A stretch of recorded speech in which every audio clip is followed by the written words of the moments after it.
Hi everyone, ನಮಸ್ಕಾರ. Welcome to my channel. ಈಗ ನಾನು ವಾಕ್ ಮಾಡೋಕ್ಕೆ ಪಾರ್ಕ್ಗೆ ಬಂದಿದ್ದೀನಿ. ವೆದರ್ ಸೂಪರ್ ಇದೆ. ನೈಟ್ ಮಳೆ ಬಂದಿರೋದ್ರಿಂದ ಕೂಲ್ ಅಂತ ಅನ್ನಿಸ್ತಿದೆ. ರೈನ್ ಡ್ರಾಪ್ಸ್ ಎಲ್ಲ ಪ್ಲ್ಯಾಂಟ್ಸ್ ಮೇಲೆ ನೋಡೋಕ್ಕೆ ಚಂದ. ವಾಕಿಂಗ್ ಟೈಮಲ್ಲಿ ನೇಚರ್ನ ಎಂಜಾಯ್ ಮಾಡೋದು ತುಂಬ ಪೀಸ್ಫುಲ್ ಅನಿಸುತ್ತೆ. ಸಿ ಗೈಸ್, ಈ park full green plants, trees ಇದೆ. ಬರ್ಡ್ ಸೌಂಡ್ಸ್ ಕೇಳಿಸ್ಕೊಳ್ಳೋಕ್ಕೆ ಸೂಪರ್ ಫೀಲ್ ಬರ್ತಾ ಇದೆ.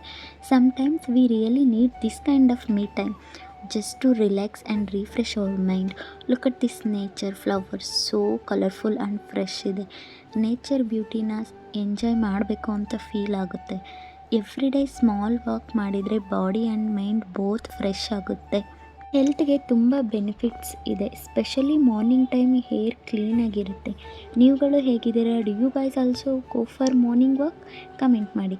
Tell me your favourite place for walking. ಹಾಗೆ ವಾಕ್ ಮುಗಿಸಿ ಬರ್ತಾ ರೋಡಲ್ಲಿ, ಅದು ಸಿಟಿಯಲ್ಲಿ ಇಷ್ಟೊಂದು ಹಸುಗಳನ್ನು ನೋಡಿದ್ದು ನನಗೆ ಫಸ್ಟ್ ಟೈಮ್. ವಾಕ್ ಮುಗಿಸಿ ನಾನು ನನ್ನ ಫ್ರೆಂಡ್ಸ್ ಎಳ್ನೀರು ಕುಡಿದು ಮನೆಗೆ ವಾಪಸ್ ಆದ್ವಿ. So friends, this was my little morning walk. ಚಟ್ನಿ ತಿನ್ಕೊಂಡೆ. If you like the video please like, share and subscribe ಮಾಡಿ. ನೆಕ್ಸ್ಟ್ ವ್ಲಾಗಲ್ಲಿ ಸಿಗೋಣ. Until then take care and stay happy. Thank you.